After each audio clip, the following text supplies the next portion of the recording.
ये बहुत महत्वपूर्ण बात बताने जा रहा हूं। लीडरशिप कैसे पूरे हालात बदल देती है, इसकी दो तस्वीरें मैं दिखाता हूं आपको। आपने बंगाल की तस्वीरें देखी, बंगाल में ममता बनर्जी हैं, आगजनी हो रही है। उत्तर प्रदेश में योगी आदित्यनाथ, तो यहां काली पट्टी पर भी एक्शन हो रहा है।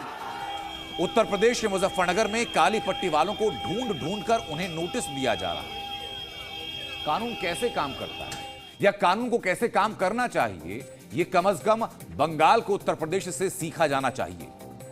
जो लोग वक्फ कानून के विरोध में बाजू पर काली पट्टी बांधकर विरोध कर रहे थे, या फिर जो लोग प्रयागराज में सलार गाजी के मजार पर चढ़कर के झंडा लहरा रहे थे, उन सब का हिसाब हो रहा है। उन सब का हिसाब हो रहा है बिना धर्म देखे, उन सब का हिसाब हो रहा है बिना जाति देखे, और इसे कहते हैं equality in action. Uttar Pradesh में एक्शन एक प्लान के साथ हो रहा है, और वो प्लान क्या है, वो प्लान मैं आपके सामने रखता हूं। वो प्लान है प्लान 3S। S यानी सेवा, S यानी सुरक्षा, और S यानी उत्तर प्रदेश में सुशासन।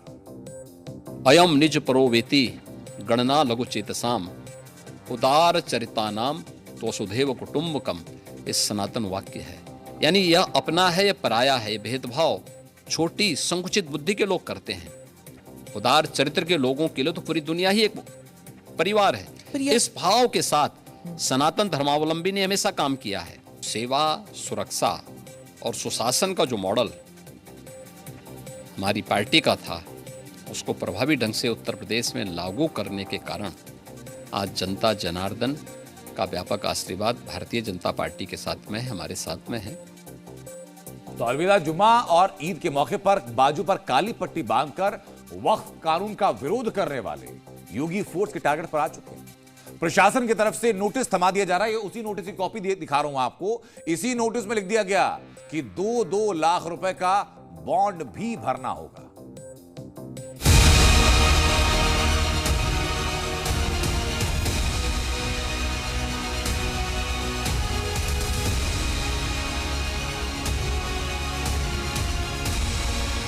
अलविदा जुमा और ईद पर काली पट्टी लगाकर वक्फ कानून का विरोध करने वाली जमात अब 2 लाख का नोटिस पाकर परेशान है।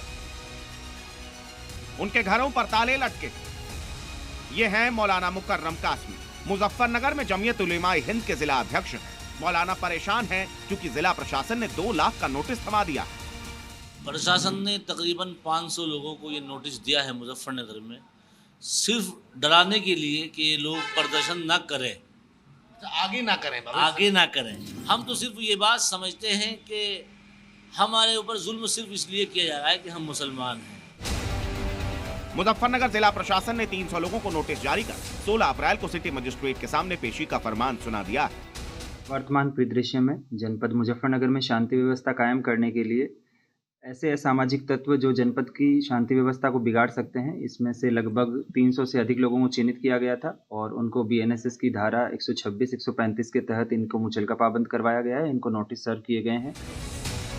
साफ है कि काली पट्टी वाला विरोध अब भारी पड़ रहा है, क्योंकि जिन पर नोटिस तामील की गई उन पर माहौल बिगाड़ने की कोशिश और लोगों को उकसाने का आरोप है। जिला प्रशासन का दावा है कि सर्विलांस के जरिए 300 लोगों की पहचान की गई। उसमें कोई प्रोटेस्ट नहीं हुआ, कोई नारेबाजी नहीं हुई उसमें, बल्कि प्रशासन भी बाहर था। 2 गाड़ी पुलिस की बाहर खड़ी हुई थी और उन्होंने भी देखा इस चीज़ को, वीडियो वगैरह भी बनाई उन्होंने, लेकिन इसमें कोई ऐसी बात नहीं थी। खामोशी के साथ गए और खामोशी के साथ आए। हालांकि प्रशासन के नोटिस पर सवाल भी उठ रहे हैं। दावा किया जा रहा है कि जब किसी तरह की नारेबाजी और हंगामा नहीं हुआ, फिर नोटिस क्यों थमाया जा रहा है? क्या सिर्फ काली पट्टी बांधना जुर्म है? ये वो मस्जिद है जहाँ के लोगों को नोटिस दिया गया है। यहाँ से लोग मस्जिद के अंदर गए, CCTV भी लगा हुआ है और ये इनका घर है। अगर मैं कदम भी गिनूं तो आपको पहला, दूसरा और तीसरे कदम में आप मस्जिद में घुस जाएंगे। इनको नोटिस दिया गया है, सर सामने खड़े हैं। सिर्फ इन्होंने इतना किया था, यहाँ से एंट्री एग्जिट किया, नए कुर्ते में, काला अपना पट्टी लगी हुई, और यहाँ से अकेले और मस्जिद के अंदर चले गए। इसको आधार मानते हुए अब पुलिस ने 2 लाख का जो मुचलका है उसको लेकर नोटिस भेजा है। 2-2 लाख रुपए के सरकारी नोटिस का खौफ मुस्लिम मोहल्लों में दिखने लगा है। घरों पर ताले लगाकर लोग शहर छोड़ने लगे हैं। मेरे पीछे आप मकान देख रहे हैं, इनको भी नोटिस तामील कराया गया है और नोटिस मिलने के बाद ये यहाँ से रातों रात मकान बंद करके रवाना हो गए। अगर आगे वाले घर में देखें तो वहाँ भी आपको ताला नजर आएगा। इन दोनों परिवारों को नोटिस दिया गया था। योगी फोर्स के इस एक्शन पर सियासी सवाल उठने लगे हैं। समाजवादी पार्टी ने योगी सरकार पर टारगेट किया तो बीजेपी ने पलटवार की। मैं मुकदमा लिखाना तो आम बात हो गई, काली पट्टी छोड़िए, हम लोग इस सड़क से निकल जाए तो मुकदमा। ये तो एक डिक्टेटोरियल गवर्नमेंट है, यहाँ कोई सरकार थोड़े ही। पट्टियां बांध कर नमाज अदा कर कर क्या सिद्ध करना चाह रहे थे भाई? क्या इनको पता नहीं है कि हर एक्शन पे एक रिएक्शन होता है? मुजफ्फरनगर को फिर से जलाना चाह रहे थे क्या? योगी राज में अशांति फैलाने की इजाजत किसी को भी नहीं। मुजफ्फरनगर में भी योगी फोर्स ने यही मॉडल लागू किया है। मुजफ्फरनगर से शिवम प्रताप सिंह के साथ ब्यूरो रिपोर्ट, जी मीडिया। मुजफ्फरनगर में जिस तरह से काली पट्टी वाली जमात पर एक्शन हुआ, ठीक वैसी सख्त कार्रवाई प्रयाग में भी दिखाई। यहां के सिकंदरा में रामनवमी पर आक्रांता सालार गाजी की मजार पर हिंदू संगठन के लोगों ने भगवा झंडा लगा दिया। ये तस्वीरें आपको याद होंगी। इन तस्वीरों को लेकर बहुत सवाल पूछा गया। इसी को लेकर के उत्तर प्रदेश में हंगामा भी हुआ। हिंदू संगठन ने दावा यह किया था कि जिस जगह पर गाजी की दरगाह है वहां साधु संतों की समाधि है। इसी मामले का संज्ञान लेकर के योगी सरकार ने एक्शन लिया। एडीसीपी पुष्कर वर्मा की रिपोर्ट पर डीसीपी ने एक कड़ी कार्रवाई की। लापरवाही बरतने के आरोप में चौकी प्रभारी रवि कटियार को निलंबित कर दिया गया। मजार की सुरक्षा में लगाए गए सिपाही अंशु कुमार और सुनील यादव को सस्पेंड कर दिया गया।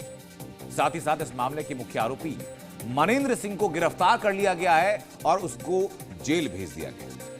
पुलिस ने इसी मामले पर 4 नामजद समेत 20 अज्ञात लोगों पर मुकदमा दर्ज किया।